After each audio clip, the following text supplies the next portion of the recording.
Good afternoon, everyone. We had an appointment at 1 p.m. It is 1 p.m. Thank you for being on time. You got the listing appointment. You got the buyer consultation. No, you're here for the quick equity analysis. And I see all of my pivot shifters are piling on in, and I'm glad to have you all. Donna Gilbert, Sean, and the rest of the posse are here. Fantastic, fantastic. Let me just get a head count. I want to see if the Ignite students that are supposed to be in this class showed up, because nobody's here in the room. So as you can see, if you look at KW Classic, we've got an empty room. Everybody can come join us if you'd like. Let's see. I want to make sure everybody attended to. Okay. Okay.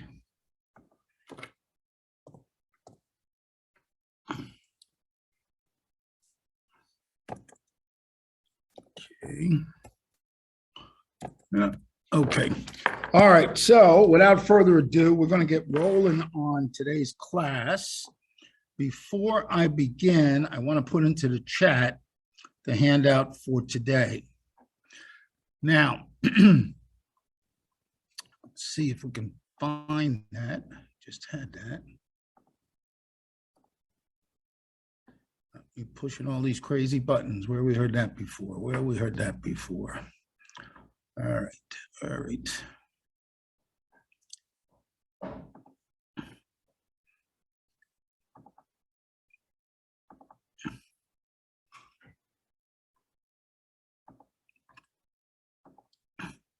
Okay. I just loaded into the chat the handout for today. Can somebody please confirm that they were able to download it and it's exactly what it's supposed to be?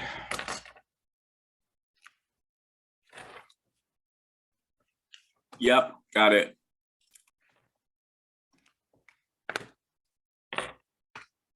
I can't get in for the minute. Okay, hold on.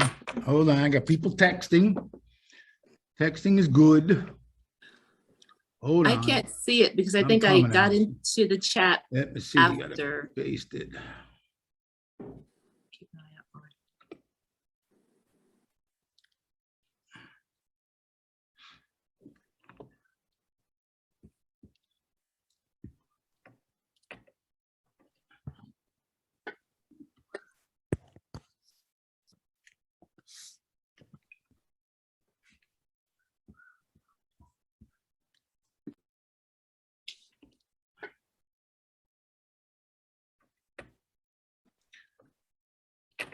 Okay, so can everybody hear me? Quiet group today. Quiet group. Yes. There's only 68 of us here today. Ooh, boy, I want to thank everybody. So this is going to be through my MLS, which is a Florida MLS. It's called Matrix Stellar MLS. Matrix is the backbone of it. Please repost, open the chat after. Okay, no problem. I can do that. Give me 1 second. More than happy to, Kimberly. Thank you. All right, let's see. Go back there. Kimberly says she needs it here. There you go. Thanks for doing this. Can you repost the link? Okay, Marcel, very good. So there should be the link. I have the document and can email Richford and Stanford. That's fine, whatever you guys want to do. Help each other out. All right, so questions? Any questions? It is not working for me. I'll catch it next time. Let me get Allison in.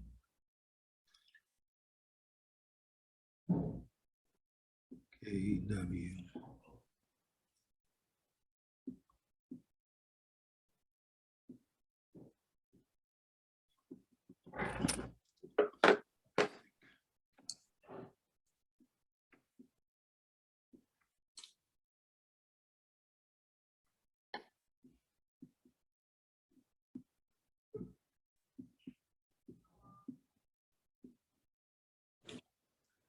Hey guys, I have a quick question. Is this recording going to be shared? Because I'm watching it as I go to a showing.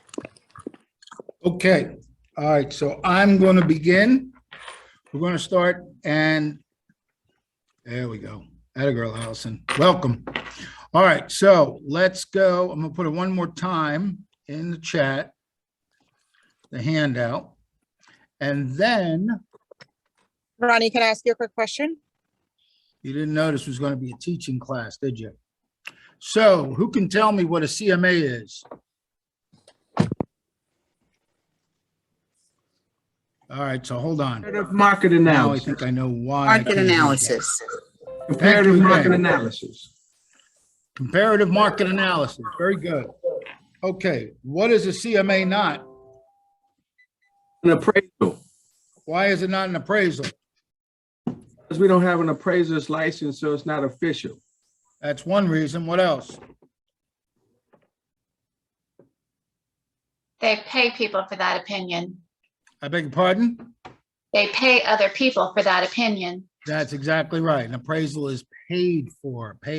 That's why a CMA is not an appraisal. Is it identical to an appraisal? Those of you that have seen appraisals, it's identical. It's identical, the components. The components are what? 3 active and pending and or 3 sold. Can you have more than 3 active pending or 3 sold?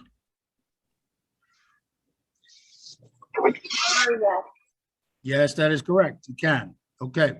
So with that in mind, let's keep that in mind. Why do you think the flavor this year is equity analysis? Equity analysis, because as we've learned, everybody can do a CMA. Everybody can do a CMA. Everybody can do a CMA. It's free. Everybody does a CMA. When you put a little sexy to it, make it equity analysis, it gives a little pizzazz to it. And that's why we're pushing this year equity analysis. And truth be told, after you do the inequity analysis, you should be following up with Nakia Dollar's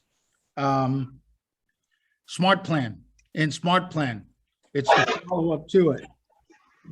So if you look in command in Smart Plans for the follow-up, you'll find a follow-up to this. All right, so let's get started. I'm going to go right to the handout. And some of this may look familiar to you, some of it may not. The reason being is your MLS might be different from mine. Truth be told, RPR should be in everybody or available to everybody's MLS because it's built by the National Association of Realtors, built by realtors for realtors, i.e. Realtors Property Resource. That's what it stands for. Pretty much like Command. Command was built by agents for agents. So with that in mind, let me get my screen ready to share and we can get moving on this. All right, so do this first. I found it's a lot easier without a background. All right, so let's get to.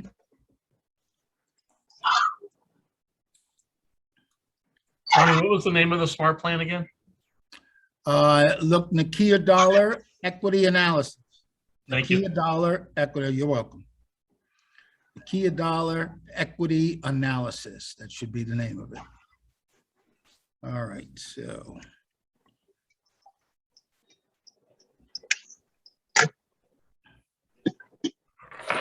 Okay, so everybody should see my screen right now. All right, so this is the home page of my MLS. It may look similar to yours. If you have Matrix, it'll look similar. If not, don't worry about it. All we want to do is make sure that we can find our way to RPR. That's the whole entire idea, okay? All right, so I'm going to do the very first thing that it says on page 1, which is step 1. I'm just waiting for my clients to come by. Yeah, thank you. Are you the agent or the Need owner? to Okay, mute. got it. Okay, everybody good? Marita, please mute. Okay. All right, let's go to step 1. So step 1, first log in to Stellar, select Matrix from the home page, and it looks something like this, just the way you see it here. the next thing is we are going to type in a target address. Target address. Now, if you guys have access to Stellar MLS, because I don't know, I may have some Floridians on here. How are you? I'm Okay. good. Okay, hold on. Got to mute some people here. Give me 1 second. Let's see. Where are we? Where are we?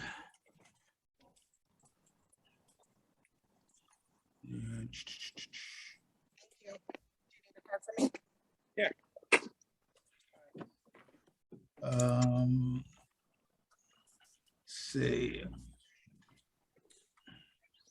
Not getting the ability. How's she doing? She's good. Yeah, you doing okay? All right, guys, if you're not asking questions, would you mind muting, please? I keep trying to text her, but it's Amarita. Hold on, I'm trying to get the mute off. Oh. Uh, Oh. I gotta switch it up here.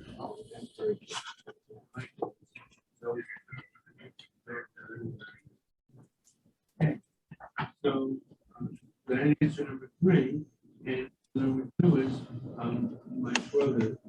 Which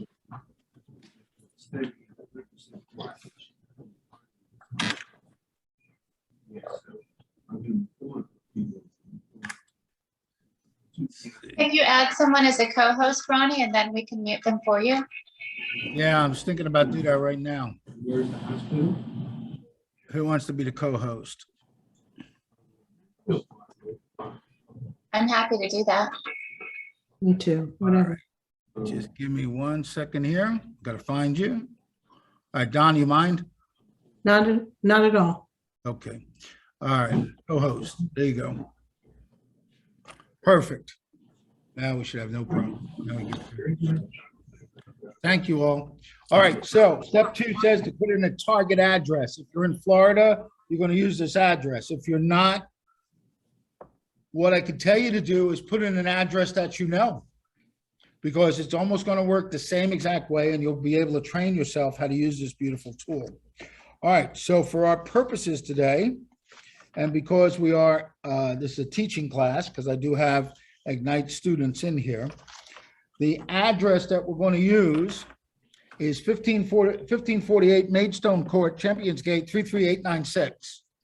Now, I said that fast on purpose because what I want people that in Florida should know this, or people that have Matrix, this is called a speed bar up top here. The speed bar, less is more. So I'm just going to put in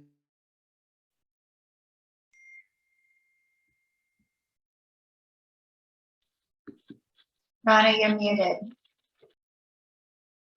He's muted. Okay, so I'm going to put in 1548 Maidstone. And that's all that's going to be required. I'm going to hit enter. It should now bring me up what I'm looking for, and that's it. It's exactly what it's looking for. 1548 Maidstone Court. And when I click on it, which is the next step, it will bring up what we call, this is called a 360 view in ours. The 360 property view means taxes, photos, history, parcel map, flood map, foreclosure is all there. Most of you might know it as this, the broker synopsis, which doesn't have those tabs. That's the only difference in that. So that's why we have the 350 view. Everything's right there at our feet. Okay, so is there anybody on the call here on this thing that went to the Glover event, Jeff Glover? If you did, this is in the same exact subdivision called Champions Gate in Davenport, Florida. So that's where this is located, okay? And you'll see price points are very good in that neighborhood. This one is $849.9 is what it's listed for. It has been active and on the market for 19 days. What? What do you mean 19 days? I thought you put a sign in the yard and you get 65 offers. No, ladies and gentlemen, everything is still hyper local. Now, don't get me wrong. 6 months ago, yeah, they were probably getting 20 and 25 offers on this price point.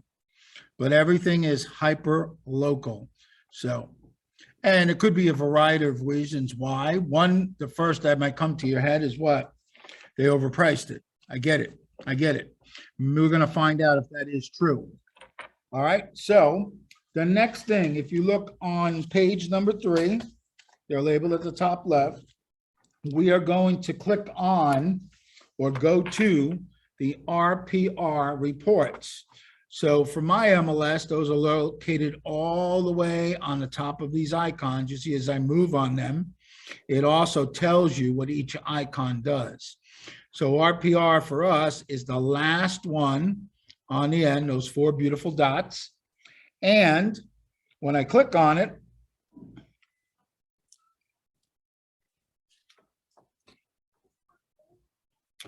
if you don't have RPR attached and it says that you need to log in, the best piece of advice I can give you is go to the bottom of the page where it has the 188 number. Call that, you'll be in less than 5 minutes. They're very, very helpful. And they can get you right in there if you don't. As you see, it's still taking time for mine to load. That's normal with RPR. It seems since they upgraded the software that it takes a little longer for it to update. All right, so there is the property address, 1548 Maidstone Court, Champions Gate, Florida, 33896. As I scroll down to the property summary, the property summary says, and I quote, the list price is $849,900, $849,900. The RVM is $835,670. So you may be asking yourself, what is an RVM? The RVM is the Realtor Valuation Model. So what does the Realtor Valuation Model actually do? Well, the Realtor Valuation Model actually does this. The RVM is an estimated values, sorry about that, which are generated by an automated valuation model that uses on-market and off-market MLS listing data, plus publicly recorded sold data to provide an estimated property value. And RVM is our most accurate estimated value because RPR pulls from all sources that it can find. The RVMs, and you'll see with most tax software, you may find they use an AVM, automated valuation model, which are available for single-family residences, condominiums, smaller multifamily properties. The RVMs and AVMs are updated twice a month. You can click on to learn more about the RVMs and AVMs at your leisure. So the easiest way I can put this is this, guys. There are 3 types. There is an RVM, which the most accurate, truest, comes right to the point of the property. The AVM is usually a little off. And what I mean by that, it could be off by 50 grand, I've seen in most cases. And then there's the, starts with a Z. Does anybody know what that's called? Estimate, which is always all over the place. We don't know where they're finding their information. And you'll see that. The point of the matter is, if you look down here, it gives you an estimate range, okay? The estimated range is based on a confidence score for the property's estimated value. A property with a high confidence score will show a narrow estimate range. Property with a low confidence score will show a wider estimate range. So that's why you see, because this is 5-star, there is a shorter estimated range. It's only what, 50,000 between the low end and the high end. So with a 5 confidence score, okay, the RVM, so we'll bring it up a little bit so you guys can see it. The RVM or AVM confidence score describes the expected accuracy of a property's RVM or AVM estimated value. A 5-star rating is the highest confidence rating and 0 the lowest. The confidence score is based on the outcomes of multiple automated valuation models. A high score indicates that the model yields similar estimated values of the property. A low score indicates that the models yield a wide range of estimated values for the property. Okay, that's a lot of mumbo jumbo. How would you like a quick and easy way to know what the 5-star means? Thank you, Tom. So glad you raised your hand. So let me show you what I'm talking about here, because we do have a slide for you. So let me just get up here and let's see if I can find that. I did have it handy. Okay, so we're in there. Click here. Okay.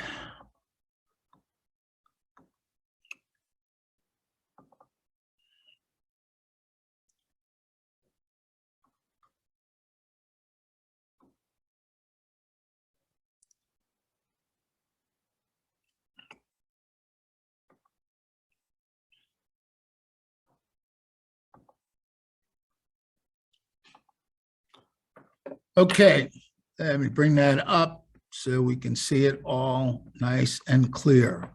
So as you see, with 5 stars, the sales price is likely to be within 10% of the AVM RVM. The sales price is likely to be within 10% of the AVM or RVM. Okay? 4 stars, the sales price is likely to be within 15%. 3 stars, 20%. 2 stars, 25%. 1 star, 30%. So what we've learned with that is what? It's not that big of a spread, okay?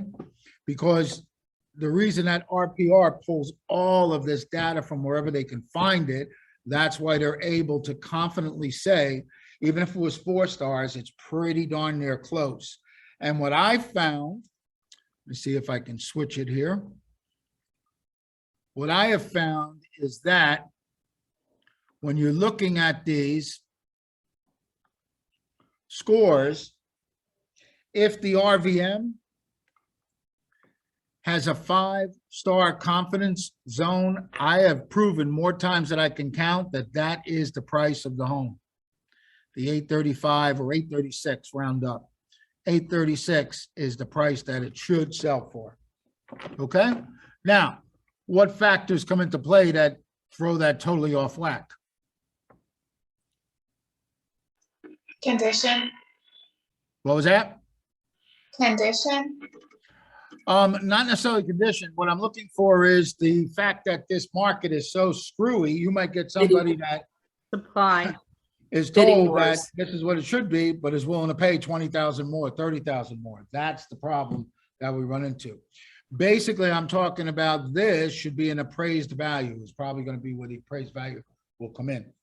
So that's pretty much what we're going to gauge on. So today, we're going to create a CMA. First, we're going to create the CMA for the benefit of the buyer. The benefit of the buyer. What? Yeah. We can use this to benefit the buyer, whether or not they need to pay this amount, or it'll also stop them from doing what? Paying too much. That's one Paying too reason. much. Or your investors are going to say lowball. So this stops them from lowballing. So that it works 2 ways. Then after that, we'll switch gears and I'll show you how you very easily can use it for the seller. Now, before I throw that out there, looking at the RVM right now at 836 and the list price at 849.9 or 850, please, dear God, please, dear God, please, dear God. Realtors do the dumbest things. They do the dumbest things because right now, any buyer that's looking $100 more as a starting point, $900, 900,000 and above will never, ever, ever, ever, ever see this property. Because while the agent thought 849.9 was good, this is not retail. This is not retail, okay? You got to remember, what do the search engines do? The search engines don't have 849.9. So anybody starting at 900,000 never saw this property. So for $100, you lost a big pool of potential buyers. So when you're doing your listings and you price them, make sure that they end in 0 or 5. Just look at the drop down on any of the search engines and you see where you need to fall into. Now, with that being said, does anybody think that this is overpriced?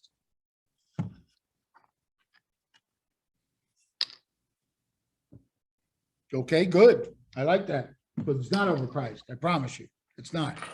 We'll learn more about that as we go through the rest of this course. All right, so our next step, very simply, is step 4, correct? And all it says is to do what? Just click on where it says create a CMA. They made it so easy for us. So we're going to click on create a CMA. And now this is pretty much like we call a wizard. You could think of it as a wizard, because to create CMA is actually just a step-by-step process. But before we do that, I want you guys to note the demographics of the said subject property. It is 849,900. It was listed on 2/8 of this year, 3,909 square feet. That's very key to this. It is 8 bedrooms, 5 baths, built in 2018. Now, does everybody see where it says select analysis type? We are going to do the comparative analysis, which is build an estimate based on comps. The idea of this class, the way I teach it, is to get it very quickly and easy. If I didn't take the time to break down step by step, yesterday when I did this, it took me less than 10 minutes to put it all together. Yes, I know where I'm going. And yes, I know how to leverage the tools here, but it should not take you more than 20 minutes to do this beautiful tool for these equity analysis that you're using. Now, the second part says what? It says sales comparison analysis, which is a more detailed evaluation. This is when you want to get down to the nitty-gritty, where you want to do what? Where you want to take the subject property, add a bedroom, subtract a bedroom, add a deck, subtract a deck. Inferior, superior, when you're talking about the comparatives that you are using. I don't teach that. That you can do on your own, number one. Number two, when I first made this, the old software used to look a little different. I had to go back to my original 1.0 that I developed back in 2014, I think it was, 2013. And I'm going to show you the difference in that slide, because that should be a big aha. So let me see if I can find that slide. Just give me 1 second.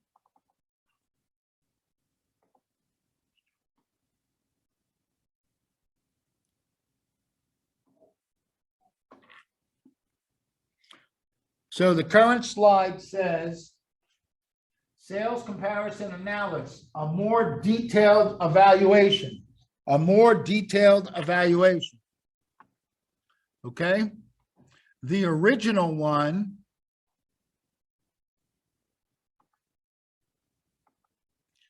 said this. Can somebody read that for me? The workflow for appraisers. Yes. Do you know why they took it away? Because realtors said, I'm not an appraiser, I shouldn't be touching this. No. What it tells you, though, is that guess who also uses this beautiful software? When an appraiser comes to a home, 99% of them are using RPR. They've already got the appraisal done before they get there. They already know going in what they're going to do. So guys, this beautiful tool is using by appraisers. Why shouldn't we use it? And by the way, we're paying for it in our dues, okay? They say it's free because now they just said it's lumped into the dues. But the reality is 2 years ago, they told us it was costing us $12 a year or 25 cents a week out of our dues to have Realtors Property Resource. All right. All right. So let's switch gears. Let's get back to our regular screen. Let's see where we are. That change it. There we go. Okay, so basically using the wizard, you'll see in step 5, it says confirm facts. We're going to click on the confirm facts. So as we click on confirm facts, it's going to give us a couple of different columns. So any changes you make to these property facts will be reflected throughout your records and reports for this property. So please be as accurate as you can. What's the best way to be accurate? Check the MLS. See the property. View the property. View the property in person. Because I'm going to tell you something. The boom here in Central Florida was 2005. We are still correcting property appraisers 17 years later. The reason being is some of them may say, this one is from the public records, 8-bedroom, 5-bath, 5 full baths. Listing data says the same. The living square footage is all the property appraiser cares about. Does anybody know the reason why?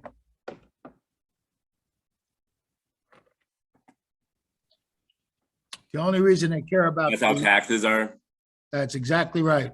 That's why the taxes are based on. So they don't care if there's 28 bedrooms or 1 bedroom. As long as the living area is correct, they're fine. And that's what the taxes are based on. Okay? So can you go in and change this? Yes, right here. If you found out that it was not an 8-bedroom, it was 7-bedroom, you just change it right there. If you needed to change it, then go right to the bottom, confirm facts and close. Because everything that is here is exactly the way we want it, we're just going to hit confirm facts and close. Once we hit confirm facts or close, it takes us to step number 2. Step number 2 says to do what? Find comps. So we're looking to find comparatibles. So I'm just going to click on that. And that is step 6 of the 10 steps. So we get to step 6 and you're going to see search for comps you want to use, okay? So remember, you should remember up top here, the subject property is 3,909 square feet. That's the key to the whole puzzle here. 3909, it's an 8-bedroom, 5-bath, built in 2018. Built in 2018. As I scroll down, we are going to go to search an area for several properties. That's what you want to do, and then you can pick the ones you want to use. Some of you may have heard that one software, it's called Cloud CMA.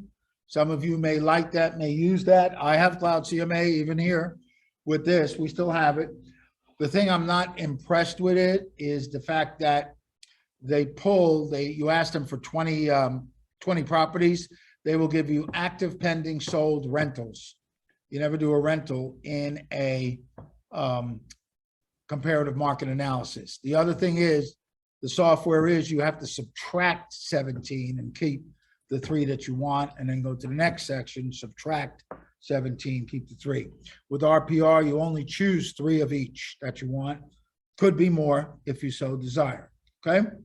The other thing with Cloud CMA, the reports are very nice, very flashy, and there is a possibility that my MLS may say tomorrow, we're not gonna carry Cloud CMA anymore.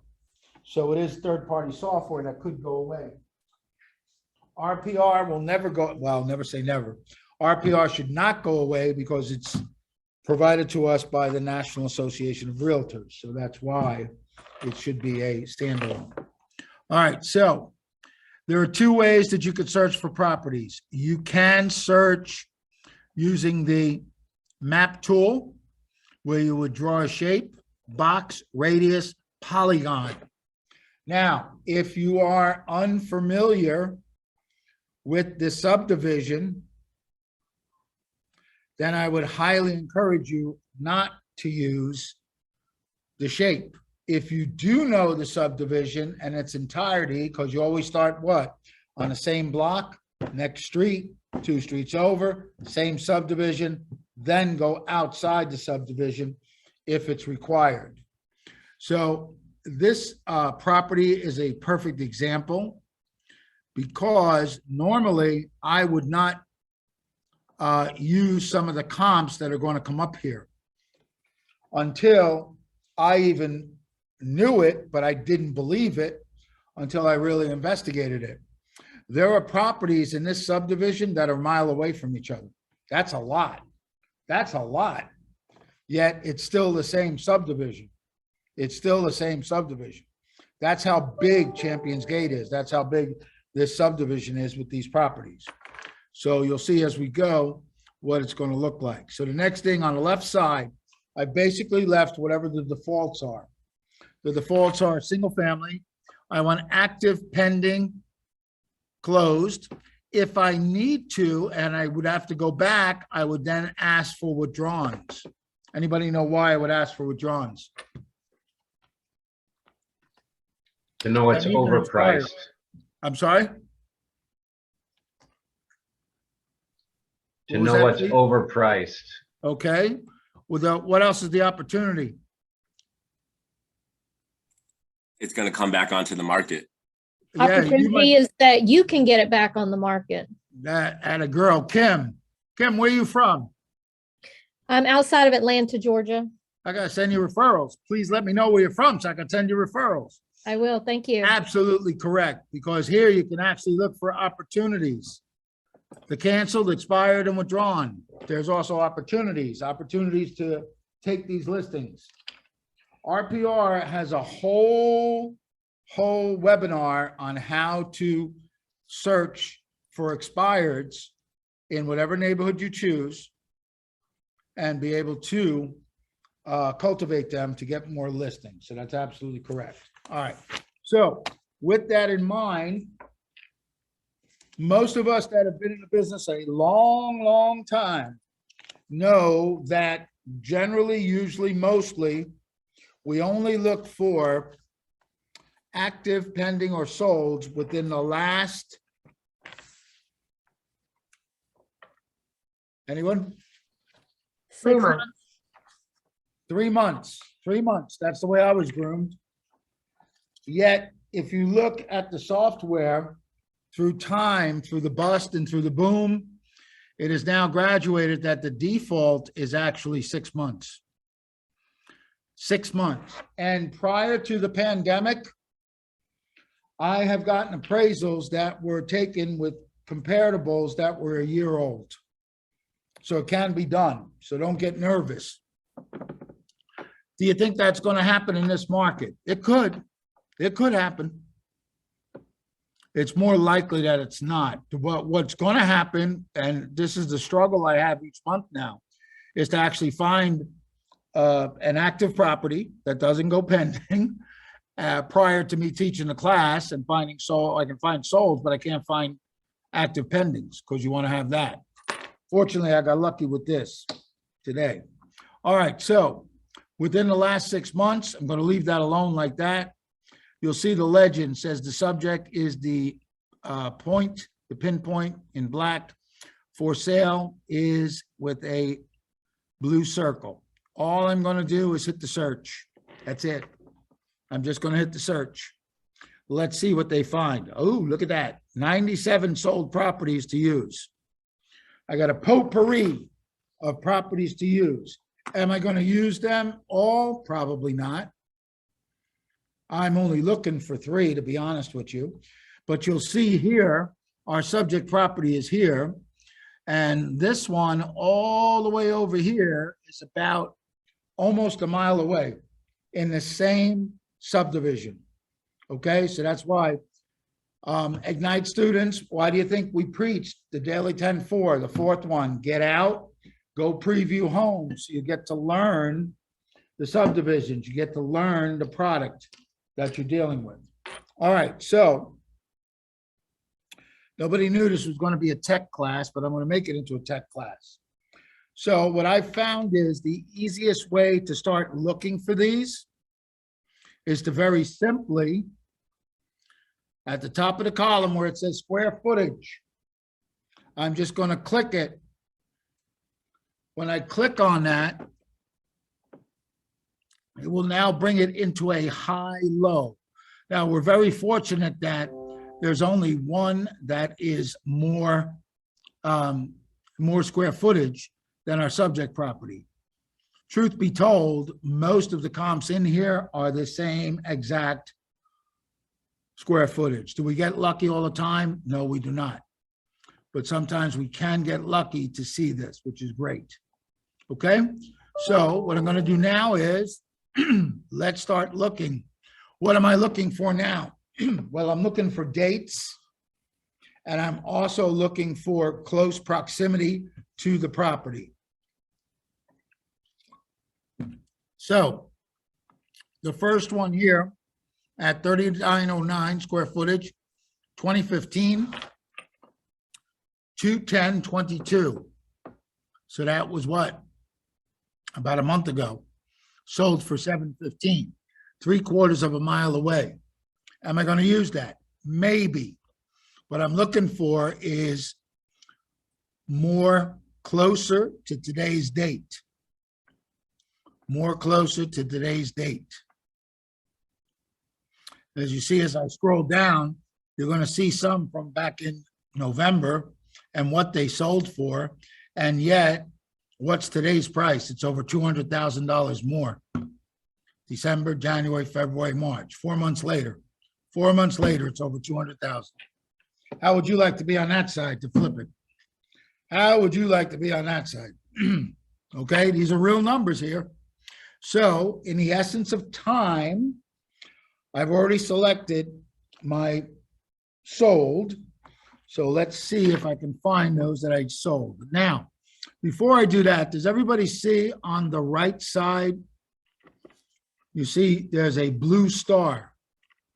The blue star is what Realtors Property Resource used to come up with the Realtor valuation model. That's the comps they used. That's the comps that they took and used to make this model. They will use more than 3 every time. They use about 6, 7 easily. Are we going to use these comps? Maybe. For our purposes, I definitely am not using them because I've already seen they're way below the list price. And I want to be as true and as accurate as I can be. So the first one that I picked, if we look on the left side, we'll look for numbers. 1407 Moon Valley Drive. It is a little over a half a mile away. It closed on March 1st. March 1st. Would that be a better comp considering today is March 7th?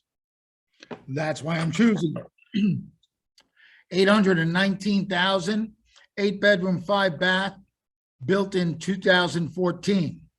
Has anybody ever seen an appraisal report where the appraiser gave weight for the age of a property? Very good. So that's why I don't care that it's 4 years older than my subject property, because that 4 years different, that 4 years in age difference could make up the difference between 819 and 849.9, which is what the list price is. Okay. So I put a check mark. What happens when I put the check mark? I'll show you very quickly. On the right side of this page, it starts to develop a box saying comps being used, and it starts putting there with a spread range because it's going to come out with a automated value, well, a realtor's valuated model figure telling us what this house or home should sell for. All right, so let's get that down to, that was one. Let's look for the next one. The next one is 1479 Moon Valley. I think it's over here. There we go. This one sold on 2/23.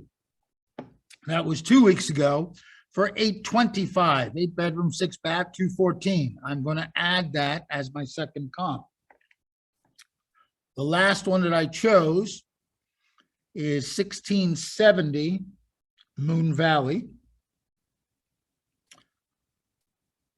Let's see, there we are. And that was on 1/28/2022. And that is the closest one actually to our subject property at 0.19 tenth of a mile. That one sold for $820. It was used in the RVM. 8.5, built in 2018, the exact same model, okay? And the same year built. So I add that. Once I do that, if we go up to the top right here, you will see it has now formed a range based on these comps, 821K to 825K, and it also has listed them for us. So the next thing we have to do on our task is to actually now go down to where the active or pending are located. So there was 97 for sale. Let's see how many active or pending.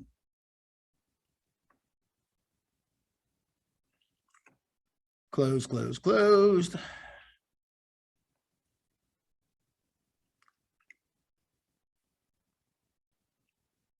Okay, there are 33 for sale properties found to use as comps.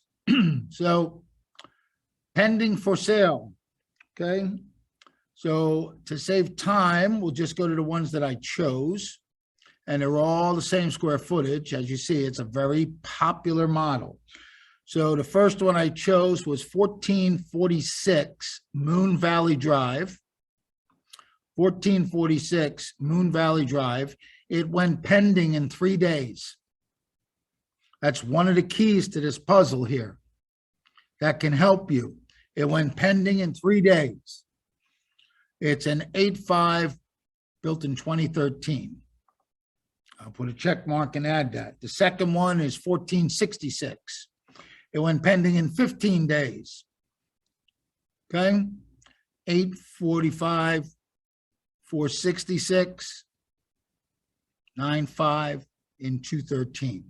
Oh, by the way, the last one, as you see, the list date was 3/4. That was 3 days ago, as we said. Okay, so it's one of the newest ones out there. And then the final one was 1492. Champions Gate, that was also a pending. Oh, I got some news to share with you guys. Number one, 1446 Moon Valley, it says pending, correct? On my sheet from yesterday when I did this, it was active. It was active, okay? So I wound up having to use 3 pending. And truth be told, I've been doing this for a long time. I prefer to use pending. Does anybody know why?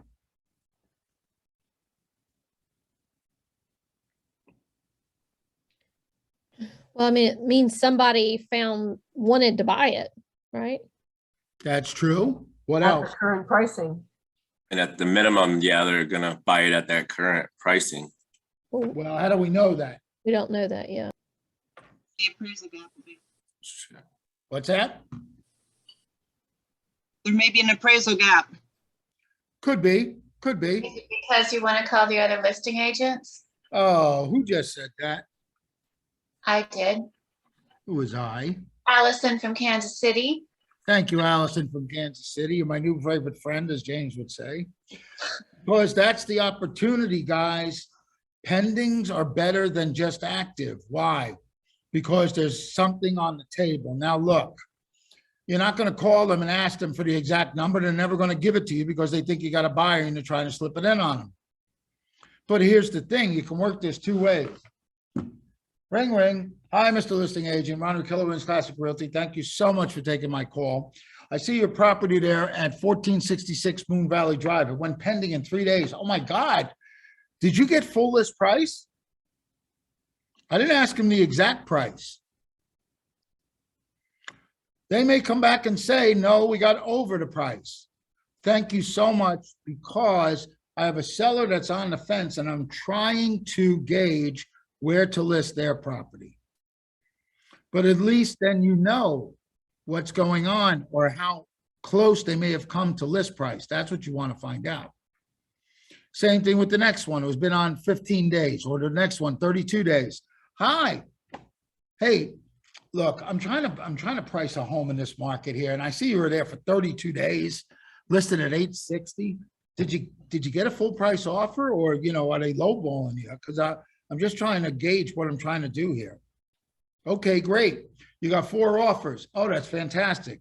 Were they cash or finance? Because we're getting scared that the investors are coming in to steal. That's the dialogue you want to have with these listing agents, because that way you can find out or gauge for yourself exactly whether these comps are going to be the best to use, number one.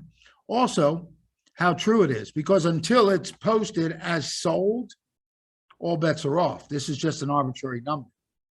We like the number. Why? Because it's close to the asking price of our subject property that we're doing. But the reality is, if we don't find out exactly what's going on, we're probably out of luck. And of course, we want to be the most accurate that we can when we're doing these equity analysis with our buyers and sellers. Okay.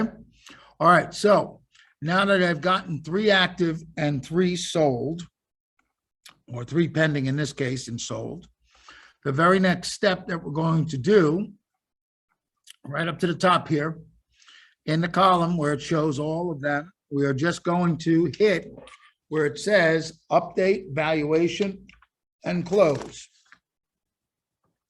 The software is going to do the magic for us, and it's going to tell us that right now, based on the comp analysis, the property is valued at $836,526, rounded off to $837. That's the best way to do it. Okay. Does anybody remember what the RVM was?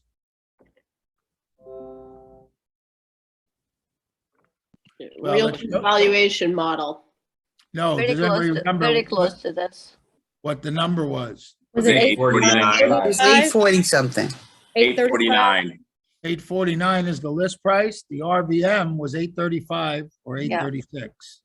So here's the point, guys. I've proven this more times than I can shake a stick at. If you use the RVM, you won't be wrong. If you use the RVM, you won't be wrong. What am I saying? If you send it to them as an equity analysis tease, and you tell them that this is just a valuation that we came with the computer model, what I want to do is do a formal equity analysis, which means you would do this one here, the formal equity analysis. Now, if you're doing it for a buyer, I would leave it alone just the way it is. I would leave it alone just the way it is. Why? It stops the buyer from doing what? A low ball offer. The buyer is probably going to say to you, and I quote, well, it's not worth 850, it's only worth 837. That's fantastic. So do you want to put in a full price offer of 837? So now you're not worried about Well, scrambling, Zoltan. okay? And truth be told, most listing agents were taught the same way I was, the same way I was. Right now, it is not overpriced. That is built in for negotiation, i.e., or what else? Closing cost. Who knows what the closing costs are on a seller side? 3%. That would be on a buyer side. What's on the seller side? Think it through, guys. 7%, How much is chickens? 7%. Well, and then what else do you have? 10%.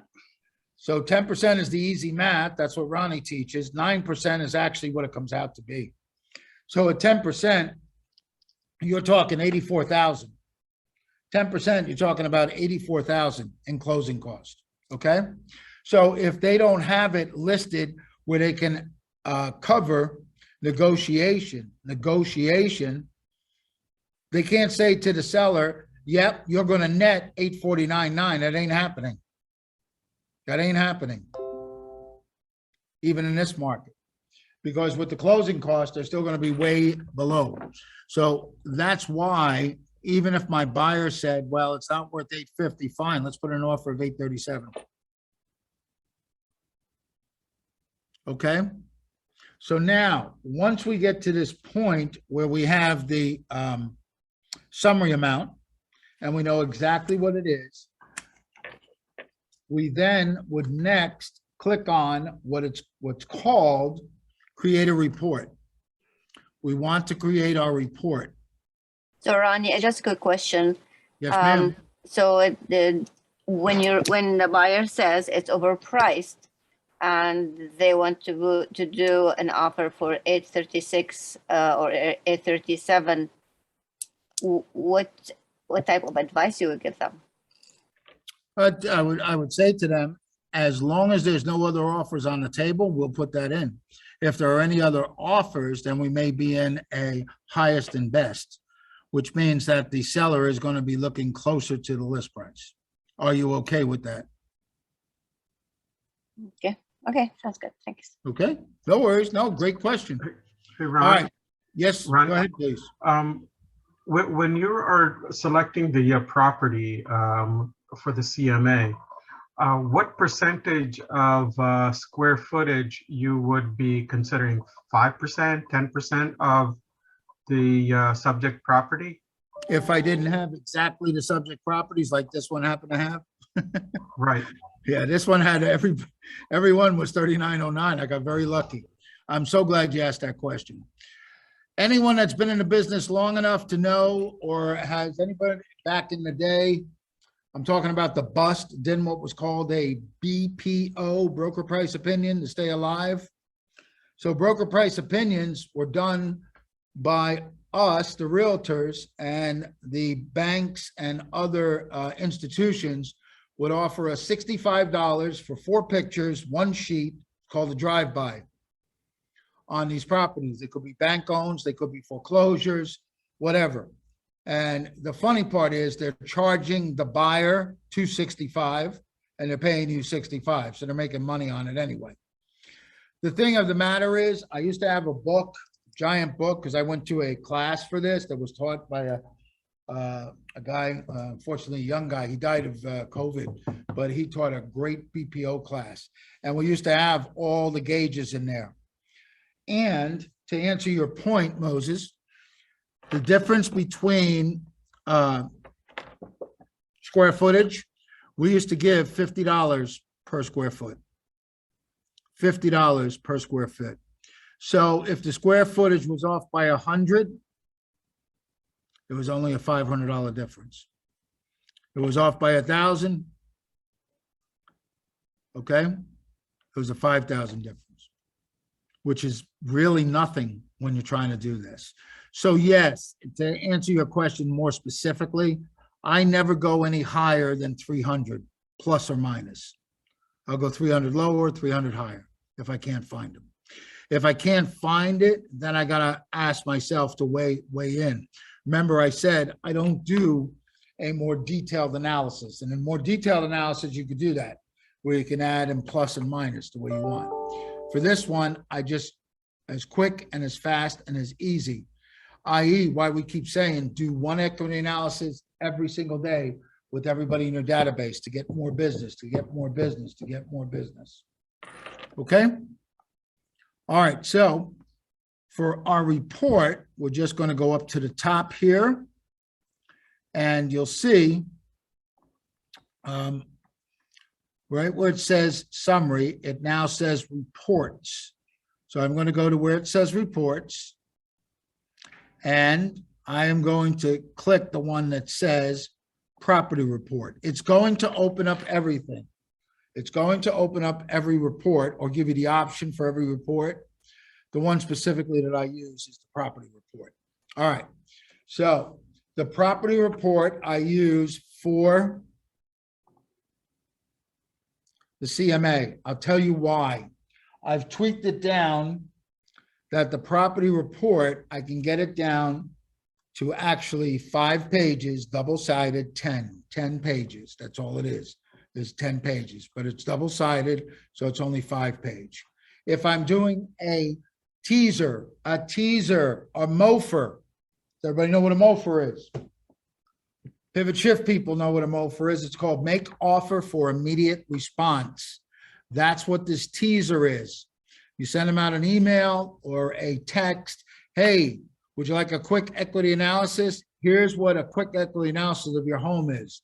That would be just the RVM. Send them that one page. Linda Brennan in South Florida, she's a master at doing that. That's what she does. She only sends them that.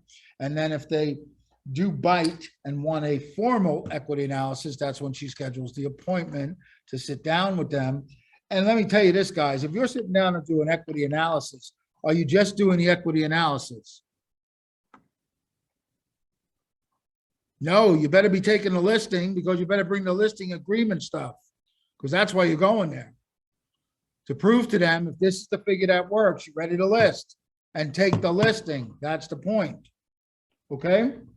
All right, so the property report, you'll see there, it says approximately 28 pages. If I left it that way, it would be 28 pages. But what I did was, you click the plus sign and it shows you the components. And it shows you the elements that you should keep and should not keep. So in this case here, I don't need the property photos, which takes up 2 pages. I don't need the historic photos, which takes up 2 pages. I don't need the refined value, because I didn't do a refined value. The comp analysis, I don't need it. All I need is the comps and adjustments, property history, assessment values, sales and financial. I don't need distressed info unless it was a distressed property. I don't need that neighborhood stats and everything else. The school summary, I don't. The about RPR and our data, I definitely put together, because that last page explains to them how detailed it is and why this is such a beautiful tool that we use, okay? Since the upgrade, which is about 6 months ago, they have added this.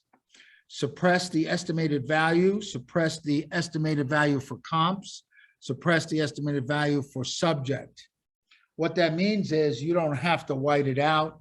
You don't have to extract it. You don't have to redirect it. It'll do it for you. And that's on page 2, I believe. You'll see in the report, when we bring up the report, you'll see exactly what I'm talking about. But before I do that, I want to bring to your attention, these reports are so very valuable, very valuable. And I'll tell you why. I see one of my Ignite students in this class right now. So remember, we teach you the first script, 3rd paragraph. I have a wealth of timely information that I'd like to share with you. Do I have your correct email address and correct physical address? Well, here are the free ones that you could send them. The seller's report, the property report, the mini report, the valuation workbook, the market activity. If you do nothing else but click on it and send it, you're an expert genius, because it's to the property specific. So point blank, I had a seller about 5 years ago from the United Kingdom trying to list his home. Took me 6 months to get it done. I sent him the neighborhood report, which is approximately 10 pages. He said, Ron, this is great. It's great. I love everything I see in it, but it's not enough. He was a high C, very analytical. So I went into RPR and I started looking at the reports, and I found this report called the seller's report. If you look at the sample, you'll see how many pages is it? 81 pages. And all I did was email the 81 pages to him. And the next thing you know, I got the listing, and it does everything for you based on the subject property. So if you're working with a high C and you need a lot of graphs and charts and anything else to get them to come around, this is probably one of the reports you want to use. Very simple, very easy. Okay. All right. So you saw I tweaked it for the property report, which is what I'm going to use. You would just click on that. I'm going to close this one. Okay. As I go down. Hey, Ronnie. Yes. This is Lena Kriva from Boston Metro. Hey, thank you. This is a great course. I have 2 questions. Do you use the RPR instead of a CMA report? Where's the CMA report? In your What I'm MLS? saying is like doing a CMA where you would talk to them about stuff. This is your CMA. That's absolutely correct. 100%. Okay, good. I just wanted, I'm sorry, I have not used the RPRs as much as I should have. And then the It's second okay. other thing. No worries. Well, thank you. I'm The glad other you're here. question. Thank you. I'm liking being here. I enjoy being down in Florida too, after being in the north. So the other question is, can you go a little bit slower over that list of stuff that you include in the report? Oh, absolutely. Absolutely. Okay. Absolutely. All right. So let's go back to that. I know sometimes it's a little too involved, and I don't want to make it 3 hours because then people get bored. Never. With the ADHD that we are. Yes. Well, the high Ds. I know high Ds. You already had it done an hour ago. Anyway, subject property value. And look, there is no right or wrong way. You can tweak it to the way you want to. Please know that. And if you want, let me see, where is it? Custom pages. You can add your own pages. Like you want to put something about your team. If you haven't branded it like I have on the right here, you'll see when I bring mine up, it's already branded. So I feel I don't need the need for that. But if you want to add something else, like, remember this class is get a CMA in 10 steps, plus we're going to validate RPR's findings by using 5 plus additional things. So you may want to use one of the other things and put it into this report. It's fine. My gut would say don't mail them everything. Keep something for yourself. So this way when you are there at the appointment. All right. So listing price is good. Estimated value, comp analysis result, home facts, homeowner facts, the extended home facts, the AARP livability index, that's brand spanking new, that came out about 3 months ago. And I love it because it gives a gauge, not that you got to be over 50, but it tells about the neighborhood. And truth be told, it says it on there, the national average for any neighborhood is 50. So if the property they're looking at is anywhere near a 50, they're happy. If it's over 50, they're ecstatic. And that's what you want. It does a nice subliminal that, oh yeah, I grabbed the right neighborhood. Okay, without you doing what? Steering and getting yourself into trouble. Okay. All right. So we don't need historical photos. We don't need property photos. Either they've already seen it or they own it, right? So that's why we don't care. Refined value, comp analysis, you don't need. The comps and adjustments, yes, I want to show what I pulled.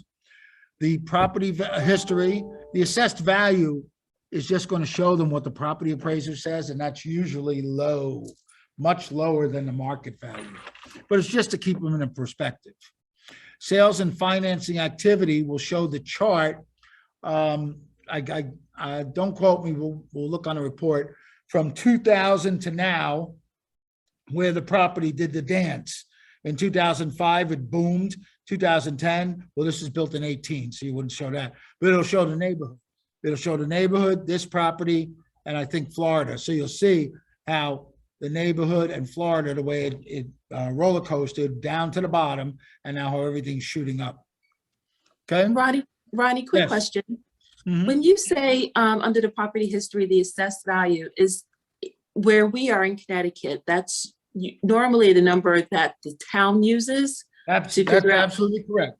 That's okay. So it's correct. Okay. Gotcha. Okay. Thank you. No worries. No worries. Thanks for asking. Okay. I have one more question, please.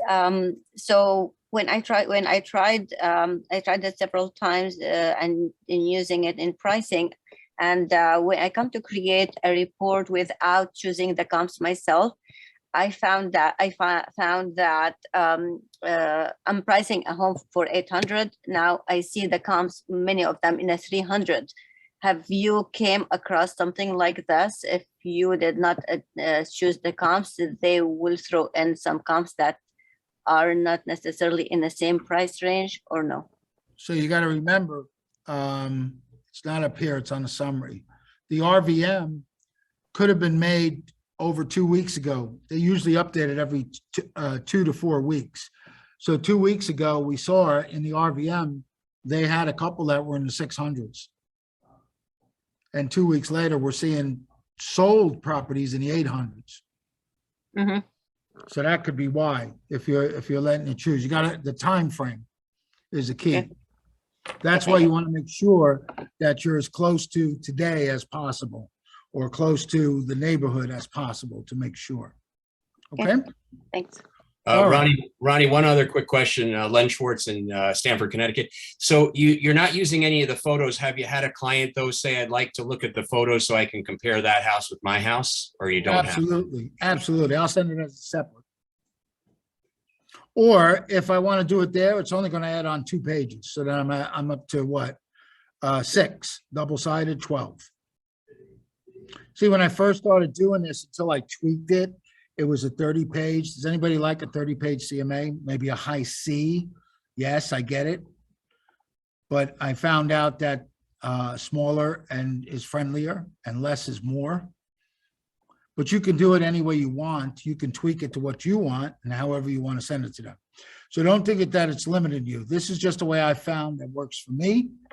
Because when I bring it to a listing appointment, and I don't leave it unless I've got a signed listing agreement.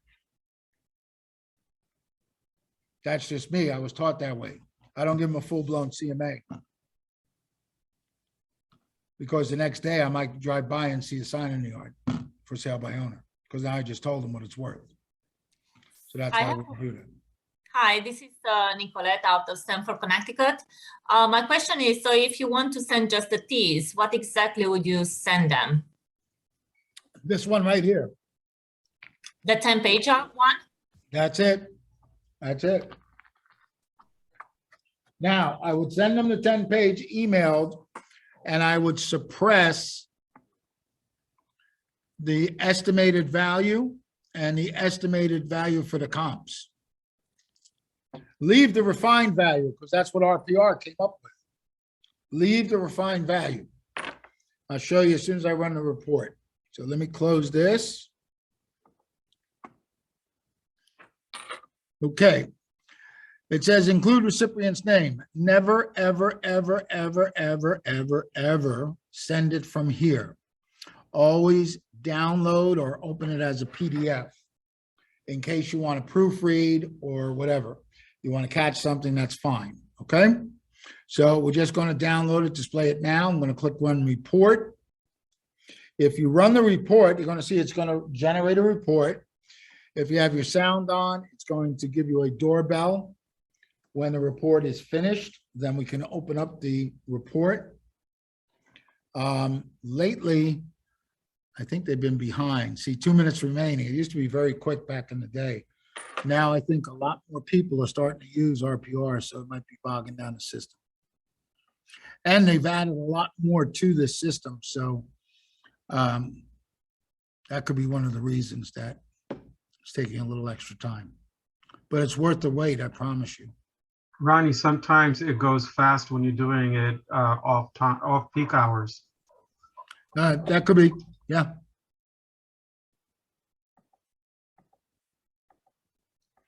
So that's a good thing. That means realtors are working. That's a very good thing.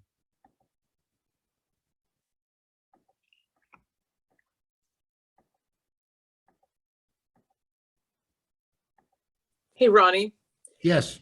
It's Lena again. You stated that initially you would just send out, would you always send out the property report? I thought you said something about just sending out the RBM, or hang on, do I have the right one? Yeah, right. You're on the right track, Lena. Let me just get the report up and then I'll tell you exactly what I meant by that. Okay, thank you. No worries. All right, come on now.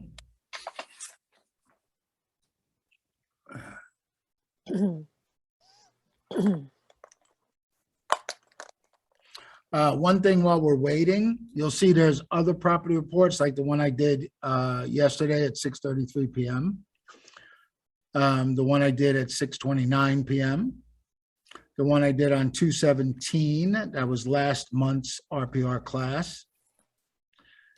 Please note, I don't know if it says it here, but I'll see if it says it here. That's collapse. Let's see. It might have said it on the other pop-up. Please note, if you must have this, make sure you download it. make sure you download it because every 30 days, the system purges and it'll take away all of these that are sitting right there in 30 days. God bless you. Ronnie, I just sent out a slew of these to my farm and the 5-page blast with the cover. And it costs, it's 2 ounces. So it costs you 78 cents per door that you send it to. I would email. Oh, you went on a. If it's a farm, you don't have the emails, you're gonna do the next best thing, which is snail mail. Yeah, that's fine. That's fine if you want to do that. 78 cents for 5 pages. Right, it's over an ounce. Okay. You could just send them the 1 page and do the MOFR. Give them the T's. And that could be what? And well, that's a first class stamp then. Yeah, Right. so you might be able to do that. All right, come on now. May have to go to the one I already downloaded. So Ronnie, just sending the 1 page, do you save it as a PDF and send it the way it is? No, what I would do is suppress. You want to suppress. You don't want them to see the comp value. You don't want to see the estimated value, and you don't want to see the estimated value for the comps. You only want the refined value, what RPR said it's worth. And that's the T's, because the good thing about it is that happened 2 weeks ago, and that's how you spin it. Yeah. If you'd like a more up-to-date and current, there we go, finally, up-to-date and more current, please contact me. All right, so I'm going to download the report. Okay.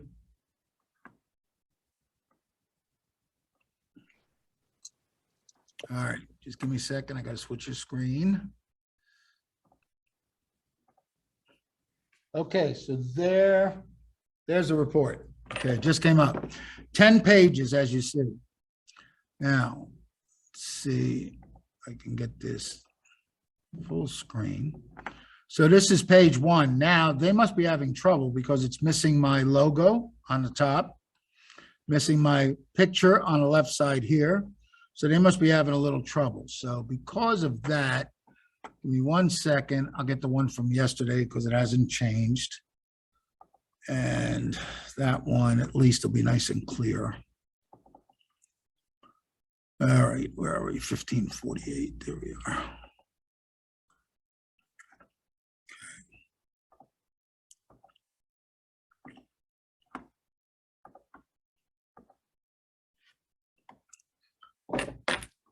Okay, so now you see the way it should look. Branded the right way, your information on the bottom, everything like that, so you can do it. So that's page 1.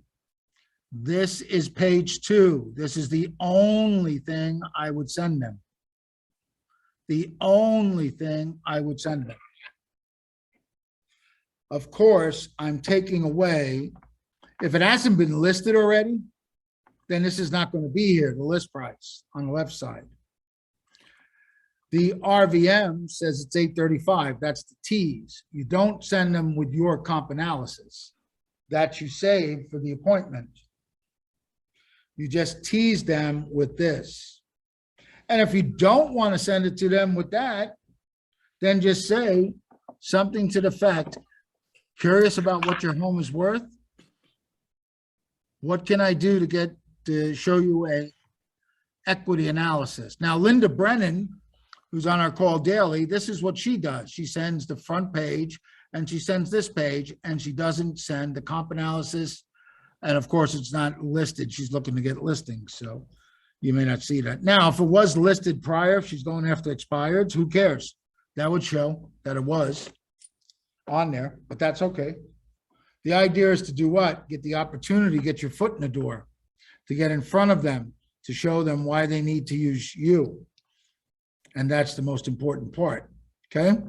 As we go through the report, you'll then see it gives some homes facts. This is a teaser page. Don't really have to have this on here if you don't want to. Unless, of course, it's a buyer. Don't forget, it's on the buy side. So you give them stuff. Extended home facts. What's extended home facts? What's included? The dishwasher, disposal, dryer, the interior features and details. what the covering is, the exterior details of everything, location details, okay? Property report, homeowner association gives you the dues in this case. Down payment assistance, that's something we have here in Florida if you needed, down payment assistance. Here is the AARP Livability Index for that area. You see right below 47, it says what? Score of 50 is above average. Champions Gate is well, this one is residential, believe it or not, but Champions Gate is a resort community, It's a 36-hole golf course convention community. And we had our convention there with Jeff Glover. Yet, this is considered almost a great place to live in, okay? At 47. Next thing, comps and adjustments. It shows you everything you did. So remember I told you, subject property was there with the black point. If you look to the left there, that's almost a mile away, these properties. And that's still the same subdivision. So it shows you the subject property. Then it shows your 3 active. Gives the price points right there, everything. Lot sizes, which is the same, 20, yeah, it's almost 1/4 acre. And then, of course, the closed properties that we used. So it has your 3 active and 3 sold. The next page shows the property history. This is what I was talking about. So here it starts from 2007. Goes right into the bust, which was right 2009, 10. Now, this home wasn't built until 17, 18. So this home, well, they put it up here. This home originally sold, I'd have to look at the property. Originally, let's see, there's the assessed values, legal description, land total, okay, the deed records.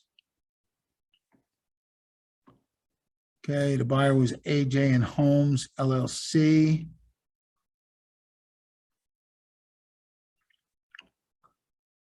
Okay, so it's pending at 850. Sales comp value 837.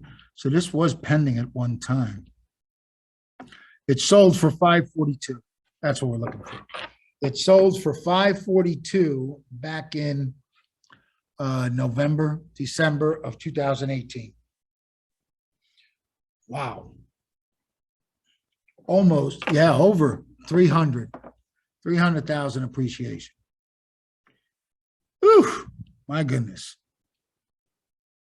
So it was pending on 215 and it just came back active. What does that tell you, guys? What does that tell you? Why'd it come back active? Overpriced. Probably the appraisal blew up. That's what I would say, right, Pedro? Because it's too new. Well, anything could be wrong, but it's too new to have a inspection issue that I would think of. You know what I'm saying? So pretty much it was overpriced. So that means they're what? They might be holding out for a cash buyer. Or they're holding for somebody. What are they holding out for, guys? Somebody that's dumb enough to do a appraisal gap and pay the money. That's what they're doing. Yeah, that's what it is. Scary when you have that much control, right? When you've never seen sellers have this much control. At least in my 16 years of being a realtor, I've never seen this kind of control. I remember writing offers on the hoods of cars in 2005. Well, that's because we couldn't build them fast enough. Kind of like now, shortage of inventory. And then the last and final page is about RPR. And this is a great one, so you don't have to keep explaining to them that, oh my God, this is the best to use. This is the best to use. Now, nobody has thought this because we're all realtors. I thought about this, and that's how I came up with the second part of this class. Because what I thought was, what happens if seller or a buyer says to me, well, Ronnie, you tell me I don't make the market, I just interpret it. And that's all well and fine. But this is only one opinion, this RPR. It's only one opinion. And I thought about that and I said, you know, they're right. It's only one opinion, even though we're getting it from everywhere and anywhere, which they don't get. So I said, well, there's got to be something else that we can do, something better to give us a leg up so we know exactly what we can do to support what's going on in the market. So that brings us to part 2, which is adding on 5+ items, 5 things to justify RPR. So for time-wise, I am going to tell you that I wrote down a sheet here, and I wrote down RPR at 837, okay? I'm now going to show you part 2 of where we can justify what we're talking about. So if I hit the share screen, I'm going to go back into the multiple listing service. So let me just switch some gears here.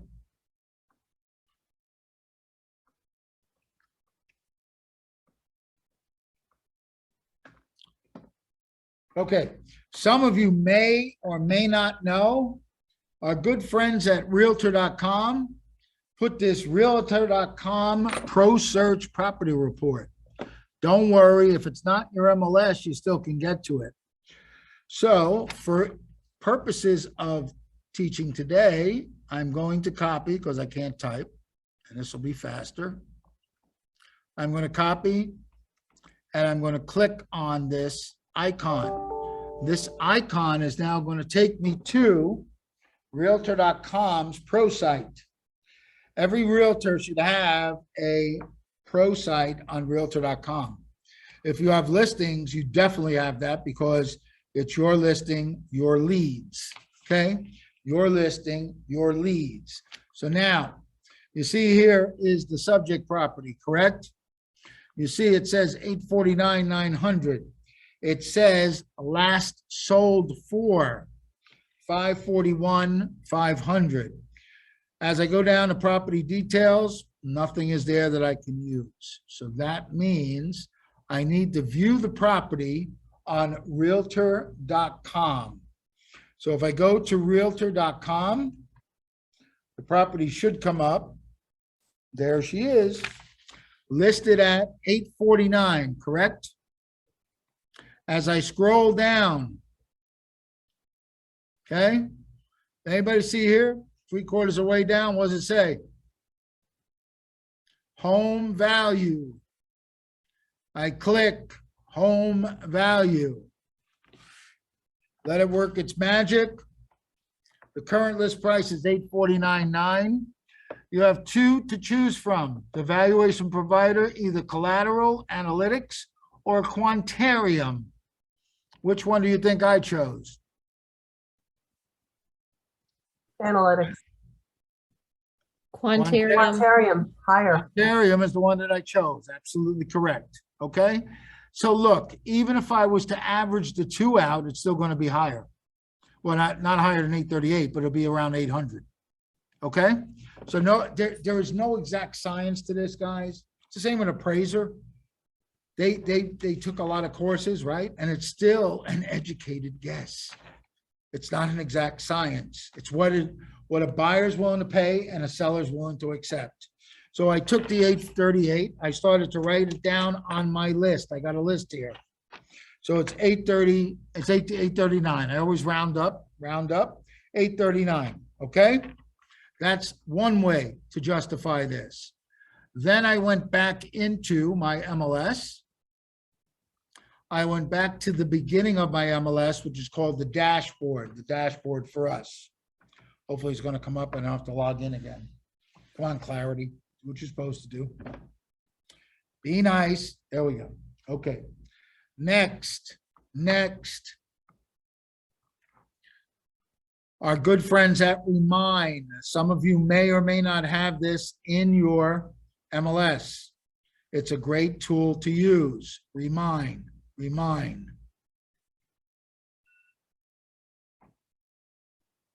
When I click on Remind,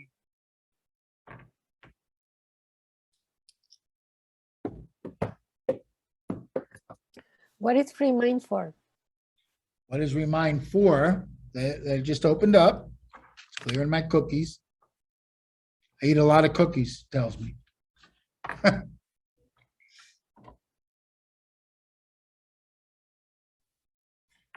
So Remind is a great tool if it's provided by your MLS for free, which is like mine, where you can look for properties. You can look for phone numbers because it actually pulls from expired listings if you want. So you can get phone numbers through it. And there's a lot of other different items. I only use the free version. I'm all about being frugal. So I'm going to go to where it says search.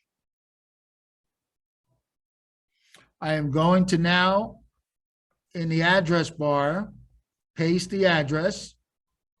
It's already there before, testing it out.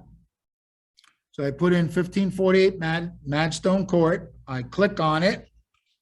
It now brings me to Madstone Court.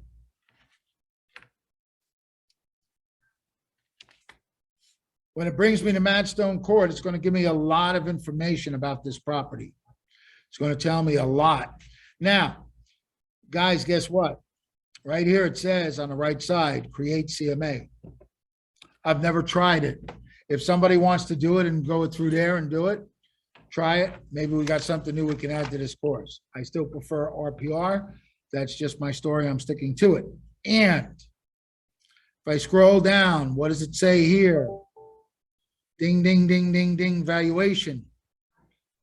If I click on valuation, it gives you an average of 758,029. It also gives you First American has this at 888. Black Knight, First American is First American Title, which is nationwide. They're the ones that built Remind, or they're the ones that backed Remind. Black Knight at 594. Remind is at 700,300. The Zestimate is at 849.9, same as the list price. The Zestimate rental, if your customer said, how much do you think you can rent it for? I don't know how accurate Zillow is with the rentals, but at least you got a figure there. So I'm going to throw out a question here because I saw it today on Facebook. Is anybody on this call in the Jeff Glover listing mastery class? Donna, are you in Jeff Glover's class? Donna still with us? I am not, Ronnie. Okay. So anyway, today, this morning on Facebook, our good friend from our PIP family, Janet Raby Meyer, said, and I quote, before going to anybody's property, first go look what it's valued at on Redfin and Zillow. Ronnie said light bulb, and I posted right back to her. That's why I use Remind, because it's right here. They tell you exactly what this estimate is. So I've already got this estimate telling me exactly what it is. So they're already using, Jeff Glover's using those tools as we are. Maybe not as in-depth as I'm doing here. But now, you could pull any of these or all of them or take the average. I'm going to tell you what I did. I took the high one on purpose, 888, and I put that as my third one, okay? The low one here was actually 700, but the average is 758. Stay tuned, I'll tell you why. Okay, so I'm going to jump to two other ones that I have, and you can use them, or maybe you don't use them. It all depends on what they say. Because here's the thing, guys, not all the time do they all line up. If they do line up all the time, then use all of them. If they don't line up all the time, then pick and choose what you want. There is no right or wrong answer. Okay, so we need them, and they're the nastiest thing that we have out there. It's called Bank of America. They are the nastiest out there, but we still need them. And over here on their webpage says home value. And all I'm going to do is put the home value. I'm going to put the address in here. Wait for it to catch up. And sometimes it's particular about the address, so I may have to change things.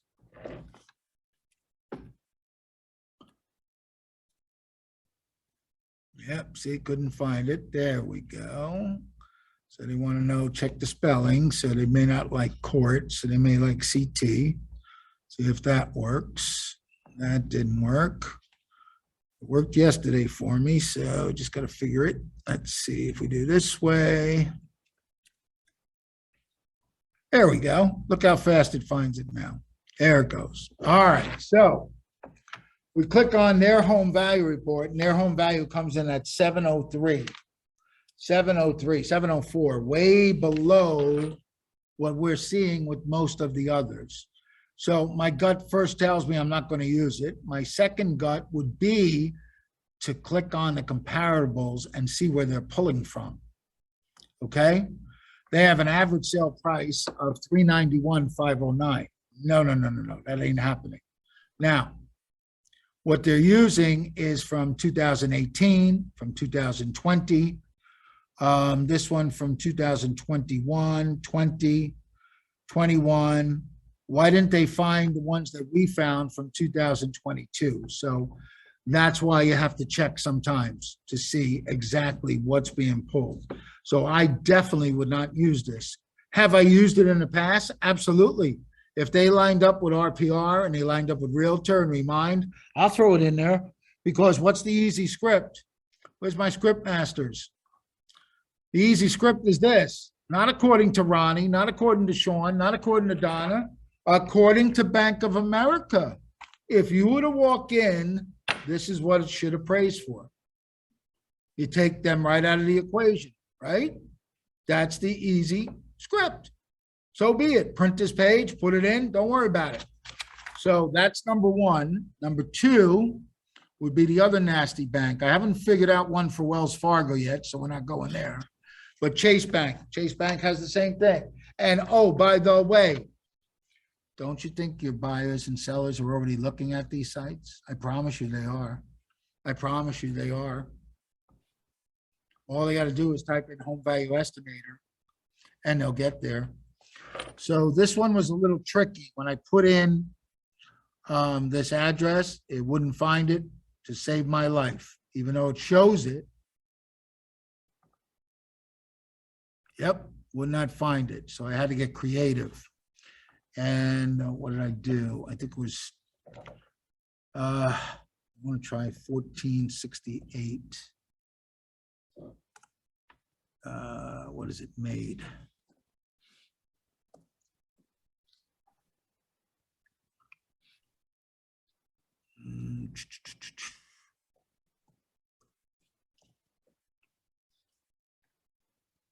Nope.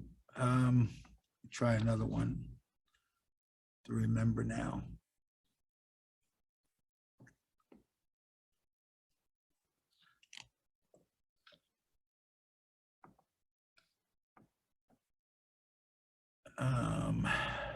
Let's try. No, this is not going to work. Try to paste it as plain text. Yeah, it still won't take it. I tried that yesterday, but thank you. Thank you. Sometimes you would think that would be it. Let's try.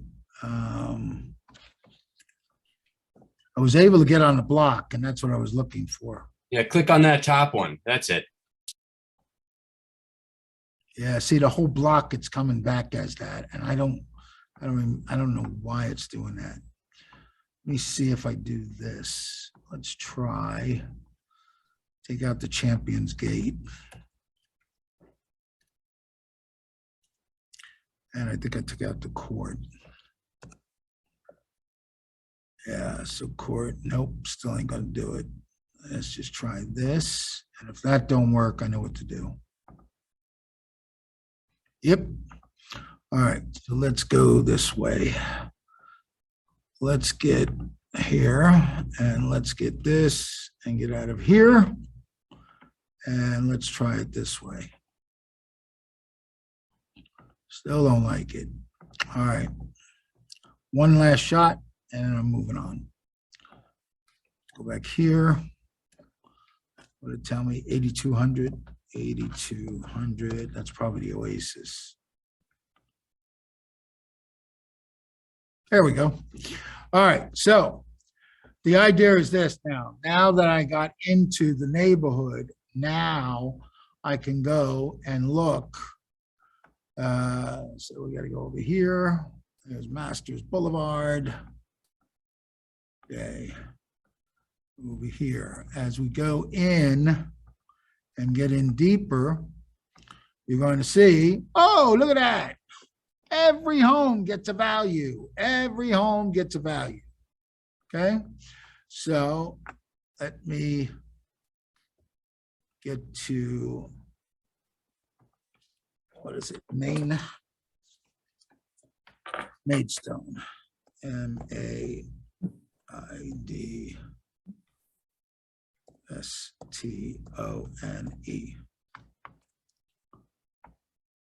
Nope, don't want to do it. And yet it's right here. I just got to find it. It's on this side of Champions Gate. But anyway, you understand, when in doubt, get into the neighborhood. And then as you zoom in, you still can get an exact figure that they're predicting. Similar to here, where I'm just going to go on one of these and click on it, and it tells you address and estimated price. So now you have another way to add to it. When I did finally find it, they estimated at 661. I wanted to pull it up only to show you, when you look at that, look at the comps underneath. If there's comps here listed, and find out they might have pulled from 218, just like Bank of America. It's not that often that they do that. I will tell you this, guys, Champions Gate is a very unique area. Some addresses have it as, just not uncommon, 1548 Maidstone Court, Champions Gate, 33896. Some have it as 1548 Maidstone Court, Davenport, Florida, 33896. 33896 is both Davenport, because I live in there, on 33897, and it's also the town of Champions Gate. So that's why sometimes they have problems doing that. So that's the fourth way. That's the fifth way. The sixth way, this is the new kid on the block. This is one that you all should be using every day. Every day you should be using this one. This one is, you might have heard of this one. It's called Keller Offers. Keller Offers. Now, if you're not in the South like me, Keller Offers is not available to you. Poor Donna don't have it in Connecticut. You people in Connecticut don't have it. You people in Boston don't. I keep telling most of you, beg your community or your leaders to get it. But the beauty part is, I found this out just by accident a month and a half ago. What does it say here? Get a preliminary cash offer. Enter your property address. I entered a property address. If it's not located where they service, it'll say not available. Watch what happens. I hit start. We do not cover this area. And they still give you a value. So can we still use that? Absolutely. If you've been on the early birds call or with Lee and Paul Corey, I did theirs, and Paul told me the analytical, yeah, that's pretty close to what my house is worth. When I did theirs, it was 1.5 million. Okay, so even though it's not available in your area, it's still a great tool because your customers don't know this. It's just another thing to put in, because why? 826 is right in line with the 837, the 839, the 888. Okay, so to save time, I'm going to show you what I do. Stop the share. I'm going to put me up as full screen so I can see what I'm doing. Let's see if I can get on there. Do I have to raise my hand to do that? Do I have to raise my hand? No. Let's go this way. Maybe I can get it right. Okay, there we go. If you see, I have RPR at 837. I have Realtor.com at 839, Remind at 888. Keller offers at 826. The average is 847. The average is 847. If I threw in on the low side of Remind, where it had the average of 758, then it would come out to 815. 815. Does everybody understand now why I say when you click on RPR, that number you can usually cash in and take it to the bank? So that's the MOFR, that's the tease. That's the best part about it. It's going to keep you that way. Okay? And that's the other 1, 2, 3, 4, 5, 6 ways that you can get something of value. Now, nobody asked the $1 million question. What happens if the property is not on RPR? How am I going to look for it? Because everything we did was through the MLS, correct? And truth be told, anybody that's used RPR could have actually followed along with me, even though they're not in Florida. Because the reality is this, it's on the handout of your last page. On the handout of your last page, the truth of the matter is, when it's not in the multiple listing service, all you have to do, it's built by the National Association of Realtors, and it's called Realtors Property Resource.com.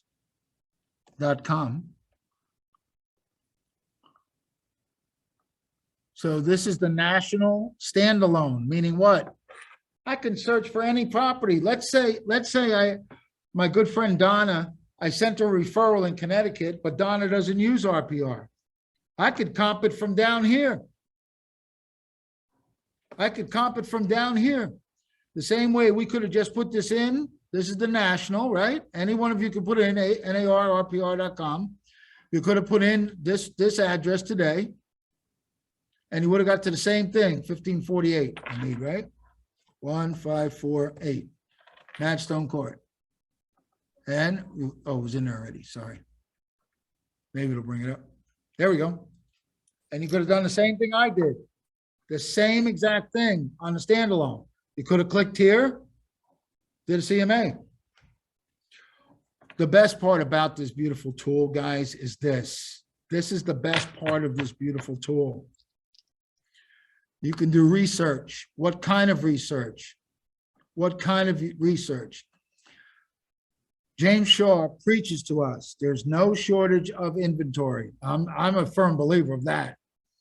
I didn't show you the first page of mine. We had 837 sold in 24 hours. Where's the shortage of inventory? 837 are being sold. If you go to RPR here, you can click on what? Withdrawn, canceled, expired. More chances to look at things. There are reports that webinars that you can use. I'm going to show you how quick and easy it is to get there. If you go to the bottom of any RPR page, join the discussions. This group is designed to help realtors understand the many benefits of the RPR platform. There's their Facebook group. Get help anywhere. They'll help you. On-demand training your way. Browse the library of workshops, webinars, more at your convenience. RPR Learning. So if you go to RPR Learning, it asks you, what do you want to learn today? Decide what you want to learn. RPR CMA, your spot-on pricing tool. Next date coming up, March 22nd. That's the brand new updated version to this. Okay? Let's see what else we have here. You can go on for buyers. You can click on CMA. Okay. Make a listing impression with your listing presentation. Maybe you want to use that. The RPR valuation tools for agents and appraisers. RPR for new members, the RPR CMA, the spot on pricing tool. If you don't want to do that, some of you are interested in farming, click on the farming. Okay, find sellers for today and tomorrow. Real estate farming is your key to success. Build a geographic farm. There is untold things that you can use this beautiful system for. And then finally, the last thing, because we're running close to time here, the last thing that I have for you is if we go to the handout, it's on the last page. Those of you that downloaded it, you should have live links to it. So let me see if I can find that. This was the property report. Don't need that. Let's go over here. Let's go back here. And it is this one.